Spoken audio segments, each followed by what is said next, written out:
또 이제 걱정되는 것 중에 하나가 이제 뭐 멀리 갈 필요도 없이 지금 중국 대만도 분위기가 심상치가 그렇죠. 않아요. 네. 그래서 전쟁이 난다 안 난다 뭐 이제 이런 얘기를 많이 하는데 네. 보실 때 어떠세요? 요것도 제가 이제 뭐 공개적으로 그렇죠. 예측을 하는 건데 예. 감히 말씀을 드린다면 중국하고 대만의 긴장도는 굉장히 높아지지만 중국은 당분간 침공을 하기는 어려울 것이다 라고 제가 보고 있는데요. 여러 가지 이유가 있지만 군사적인 분석만 제가 말씀드린다면 중국의 군사력은 과거에 비해서는 엄청난 발전을 한 게 사실이고 특히 해군력의 경우는 과거 우리 해군을 무서워할 정도의 수준이었다가 최근에 뭐 라우닝급까지 항모를 2개 더 만들고 하면서 이제 굉장히 키우고는 있지만 실질적으로 이를 운용하기 위한 소프트 파워가 아직은 약하다라고. 예. 즉 브레인이 없고 다양한 무기 체계를 입체적으로 중앙에서 지휘 관리 통제를 하기에는 아직 경험이 없다. 미국이 꾸준하게 전쟁을 계속해 오면서 굉장히 발전시킨 것 중에 하나가 그들의 소프트 파워입니다. 예. 미국이라는 나라는 전쟁을 수행하는 데 있어서 어떤 것이 효과적이고 어떻게 했을 때 실질적인 성과가 있었는지에 대한 러닝을 많이 했죠. 근데 중국은 화력을 투자할 수 있는 수단인 전투기라든지 배 그리고 미사일을 많이 개발하기는 했지만 이것을 직접적으로 투자를 시켰을 때 어떤 효과를 얻는지 군사적으로 그다음에 이것이 외교적으로 그리고 국가적, 전략적 그리고 정치적으로 어떤 효과를 얻어내는지에 대한 러닝은 아직 안 된 상태예요. 결국은 대만이 비록 작은 나라이고 제한이 되어 있지만 대만은 중국이 언제든지 침공을 할지도 모른다는 생각 때문에 늘 차분하게 준비를 잘해 왔거든요. 대표적인 게 이제 FPS 132라고 그 페이비포스 같은 그 장거리 탐지 레이더가 있습니다. 초장거리 탐지 레이더인데 한 5,000km 정도를 탐지를 하거든요. 근데 이게 24시간 작동이 돼요.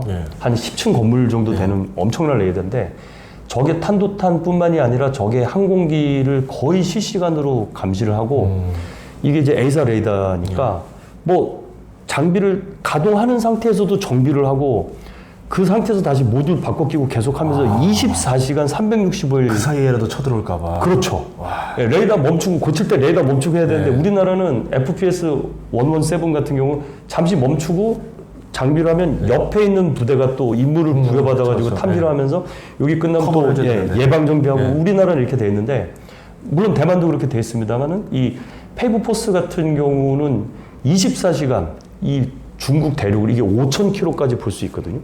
그러니까 쉽게 말하면 잠을 편안하게 잘 수 있는 거죠. 중국은 그러면은 대만을 공격하기가 현실적으로 지금 쉽지 않은 상황이다. 네네. 네. 저는 현재 그렇게 네. 생각하고 있습니다. 군사적인 관점으로만 네. 볼 때 그렇습니다. 자, 그리고 이제 또 궁금한 게 항공모함이라는 게 있잖아요. 예. 중국 같은 경우는 이제 항공모함이 있는데 그럼 여기서 항공모함으로 뭐 대만 근처까지 가서 훈련한다라고 하면서 여기서 함지기 날려가지고 이렇게 그럴 수 연습을 있죠. 할 수도 있잖아요. 그럴 수 있죠. 네. 예, 그렇게 됐을 때 시나리오가 어떻게 될까요? 그렇죠. 이게 굉장히 좋게 이 제대로 포인트를 잡으셨는데 항공모함이라는 무기 체계 자체가 이게 원정 공세 작전용이거든요. 즉 우리의 화력을 적진에 투사시키는 건데 원정 작전을 하는 거예요. 멀리 가서 투사를 하는 거죠. 그러니까 중국 입장에서는 지금 항공모함을 자꾸 만들고 있는 게 라우닝급을 계속 만드는 이유는 언제든지 대만을 침공할 수 있고 특히 측면에서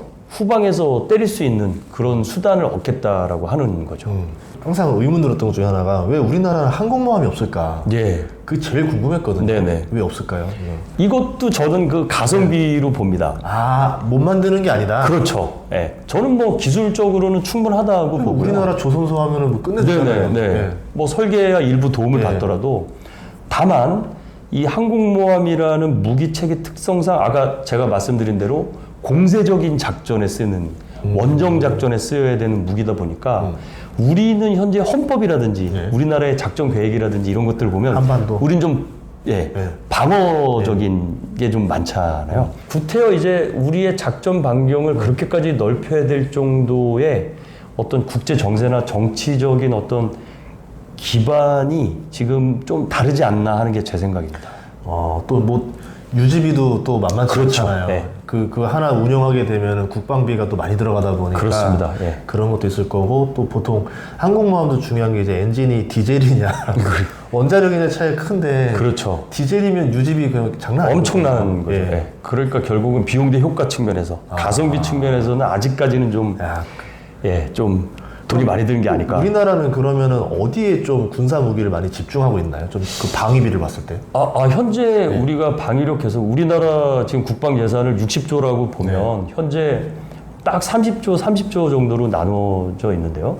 이쪽 30조가 쉽게 말하면 이제 그 경상 운영비 같은 겁니다. 기업으로 보면. 그러니까 현용 우리 쉽게 말하면 군인들 월급 주고 밥 먹이고 옷 사 입히고 뭐 이러는 쪽이 하나 있고요. 예. 그 다음에 이제 나머지 30조가 방위력 개선비죠. 그게 이제 말하자면 K2 전차라든지 FA50이라든지 KF21이라든지 뭐 이런 천궁이라든지 이런 전력화가 필요한 무기를 사는 예산이거든요. 이 분배를 보면은 우리가 이제 방위산업진흥위원회에서 적절하게 각 군의 소요에 따라서 안분을 해서 지금 이제 개발을 하고 있고요. 현재로서는 KF21과 같이 항공력 쪽으로 많이 집중이 되어 있는 상태고 또 우리 해군 장교 출신이셔서 아시겠지만 우리 배를 만드는데도 상당히 지금 투입이 되고 있죠. 그렇게 되고 있군요. 네.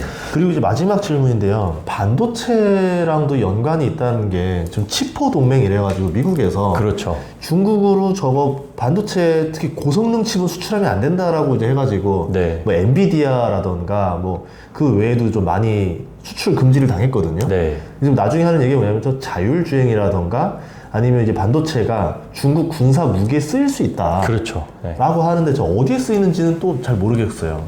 이거는 사실은 뭐 칩이라는 것은요. 어디든 다 쓰이기 때문에. 어디든 다 쓰이기 때문에 실질적으로 이 칩포를 미국이 우리에게 요청을 하는 이유는 지금 우리의 반도체가 중국의 구체적인 무기 체계 어디에 들어가는 것에 대한 걱정보다는 저변화된 인프라에부터 들어가서 이제 요즘 뭐 AI라든지 뭐 잘 아시겠지만 관련 소프트웨어를 운영하기 위한 여러 가지 디바이스들에 다 반도체가 들어가지 않습니까? 결국 이런 것들이 이 네트워크화 되고 AI 지능화 되면서 결국은 추가적인 가치를 만들어내게 되니까 그 전에 이 반도체 공급을 제한을 함으로 해서 더 이상 우리에게 해가 되지 못하게 지원을 하는 의도가 굉장히 크죠. 근데 그 정도까지 할 정도면은 그만큼 중국의 위협이 상당하다라고 볼 수도 있는가? 그럴 수 있습니다. 네. 그냥 반도체 기업이 이익을 제한하면서까지 좀 그렇게 된다는 상황이잖아요. 그렇죠. 이것은 사실 미국의 욕심이기는 한데 어쩔 수 없는 것이 지난 80년대 이후 미국이 사실 중국을 경제적으로 굉장히 성장시켜 줬거든요. 맞아요. 사실은 지구상의 공장 나라라고 할 정도로 모든 공산품을 중국에서 만들게 했거든요. 그리고 상임 이사국이 원래 유엔 상임 이사국이 옛날에 대만이었었다면서요. 그렇죠. 근데 이게 중국으로 중국으로 바꿨죠. 뭐 그 당시에 어떤 그 국제적 정세라든지 뭐 돈, 수익과 관련해서 어쩔 수 없는 미국의 선택이었으나 그로 인해서 중국은 경제적인 성장을 엄청나게 했고요. 사실 저는 우리나라가 IMF를 극복할 수 있었던 이유 중에 하나도 중국의 고속 경제 성장 때문에 그 등에 올라타서 우리 제품을 많이 팔고 하면서 해서 저는 회복이 됐다고 빨리. 실제로 뭐 지표를 보면은 중국 증시를 많이 추종해요. 그럼요. 중국 증시 올라갈 때 우리도 똑같이 올라가고 또 실제로 팔아먹을 게 많으니까. 실제로 교육량도 상당했었고 그 덕에 우리가 IMF를 졸업했듯이 미국 입장에서도 사실 미국의 경제적 태평성대를 얻었던 것 중에 하나는 굉장히 저렴한 노동력을 바탕으로 한 중국의 생산 공장으로부터 다양한 공산품들을 받았던 게 사실이거든요. 중국은 그를 이용해서 경제적으로 안정화를 시킨 거죠. 그 유명한 흑묘, 백묘, 등소평. 뭐 검은 고양이든 흰 고양이든 쥐만 잘 잡아라. 신비주의. 굉장히 저는 그때 굉장히 놀랐었고요.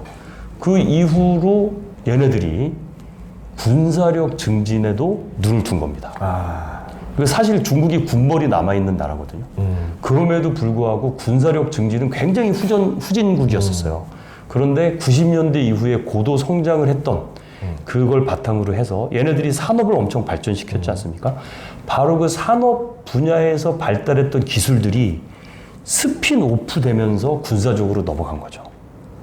그래서 저는 중국이 향후에 군사력과 관련된 산업을 엄청나게 발전시킬 것으로 보고 결국 미국은 그러한 흐름을 감지했기 때문에 다급하게 한국에 취포를 요청했다고 저는 봅니다. 그러니까 지금 이런 얘기를 들어보면은 뭐 단순히 그냥 우리 뭐 아까 러시아 우려라던가 중국 대만 우려 자체가 일시적인 문제로 잠깐 반짝이다 끝나지 않을 수도 있다라는 생각이 좀 드는 것 같아요. 장기적으로 가는 거죠. 예. 네. 이 관점에서 우리가 장기적으로 보고 네. 어쨌든 여기에 대해서 이제 뭐 안보 관점에서도 당연히 계속 예의주시해야 될 것 같고 네. 투자자 관점에서도 봤을 때 반도체라던가 이게 방산주로도 이렇게 이어지면서 이 네. 관점이 장기적인 관점으로 봐야 되겠다라는 생각이 좀 들었네요. 그렇습니다. 예. 저는 뭐 이 나이 넘도록 주식을 한 번도 해본 적은 없습니다. 저는 항상 안 하는 게 제일 좋다고 말씀드려요. 아니 해야 되는데 시작 안 하는 게 제일 좋습니다. 저는 이제 수업 시간에 학생들한테는 열심히 공부해서 하라고 얘기하지만 정작 저는 못하는데 왜 못하냐면 저는 성격이 급해서 빨리 팔고 뭐 이런 것 때문에 못하. 전투기처럼 주식을 하면 네, 저는 이제 미사일 계속 날라오면 야 빨리 교전해 막 이래야 되다 보니까 네, 그 약간 농담이지만 어쨌든 이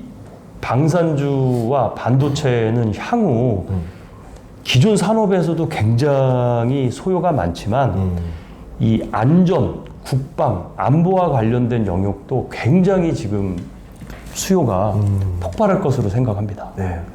저는 아까 이 이야기 들으면서 어떤 생각이 들었었냐면 중국 군벌이 남아있었다는 얘기가 좀 충격적이었어요. 네.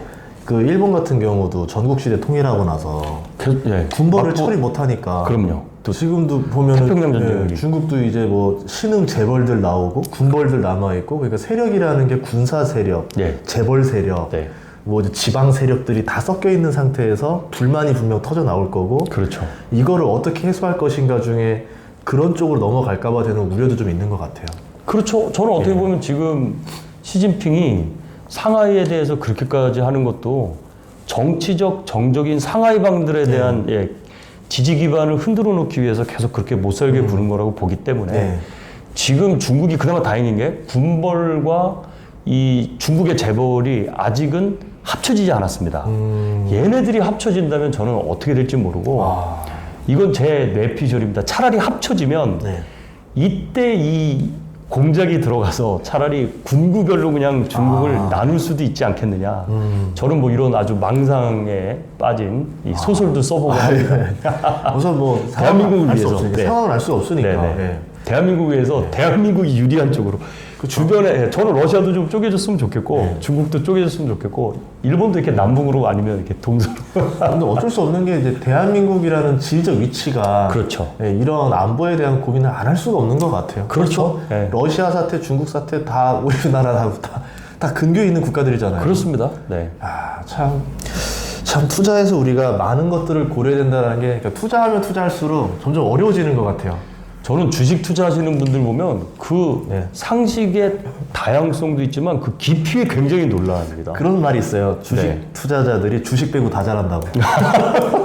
저는 정말 제가 하는 연구 분야까지도 어떻게 말씀하실 때 보면 이 굉장한 지식을 가지고 계시더라고요. 그러니까 이제 돈만 벌면 돼요. 이제 여러분 돈만 버십시오. 네. 알겠습니다.